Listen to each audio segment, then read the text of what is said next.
TEDxNormal is back for another year with a larger list of speakers and a new location.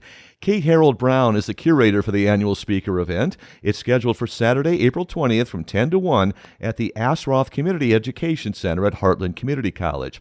In this conversation with WGLT student reporter Eric Dito, Harold Brown says the Heartland campus is the ideal location for the TEDx theme and its 10 presenters.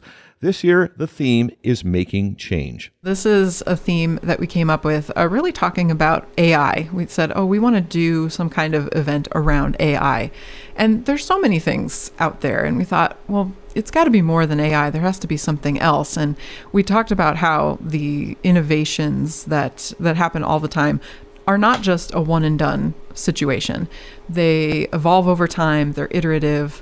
Things build. And so the theme making change, it's in progress, right? It's not made change or we have made change, it's already done. We're in the process. So we encouraged our speakers to come up with big ideas and talks that revolve around what happens as a work in progress. How can you track the change that's already been made?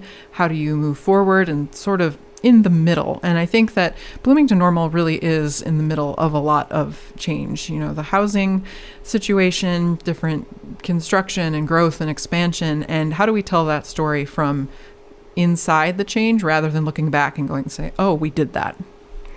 What are you hoping people who attend the event can take away from it after they've gone?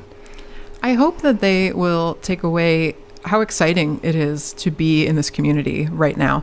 Certainly with the opportunities for growth come some challenges, and that can be frustrating. I think that is part of making change, is that it's not quite finished yet, and there's a tension or a drive or a want for it to just be completed. And when people leave the TEDx event, I hope they realize how many great things we have going on in our community right now, and actually recognize the opportunity to be a part of it as it's happening now. You've mentioned community a couple times. How can something like this sort of foster a sense of together with people who go and not even necessarily people who attend, just people around this community? So we have this regional reach, and it can foster community because whether you're at the event and able to speak to the speakers or to other people attending or watching them later, it's, certainly a great thing to say, oh, wonderful things are happening in the Bloomington-Normal community, but also the getting involved, the leaving with, I think, a sense of pride. That is what builds community and belonging. And we have speakers talking about all different topics, technology and otherwise, labor protest music, simulations in chemistry, actually AI, what it's like to thrive in South Asian communities, LGBTQ community, and actually one of our talks is about why Bloomington-Normal is the best place to survive an apocalypse.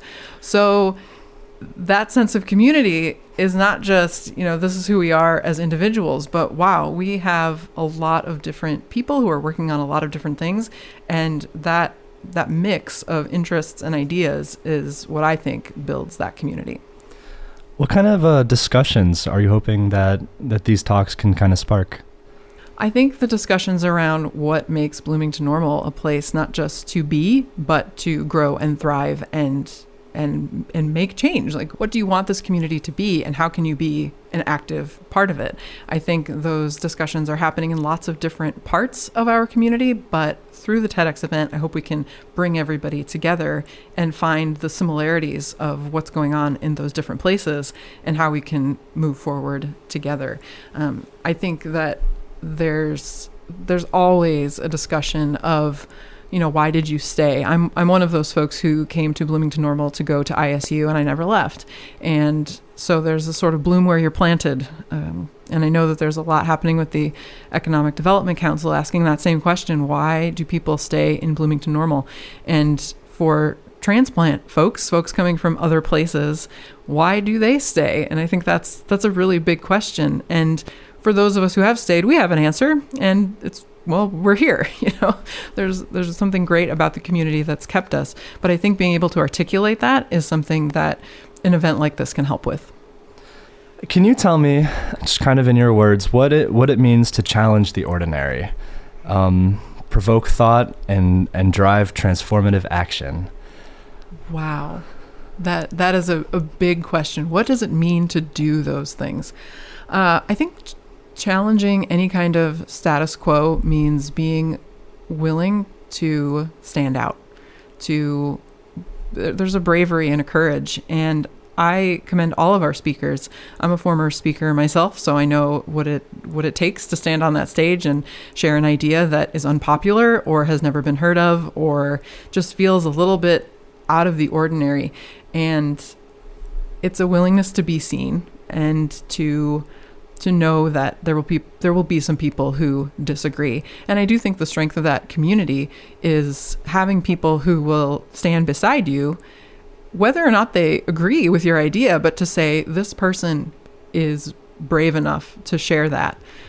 And so recognizing the challenge and the opportunity with going against the status quo is something that requires a community to do. Curator Kate Harold Brown says TEDxNormal would like to go beyond the TED Talks. Its volunteers would like to host workforce development workshops for things like resume writing and leadership training.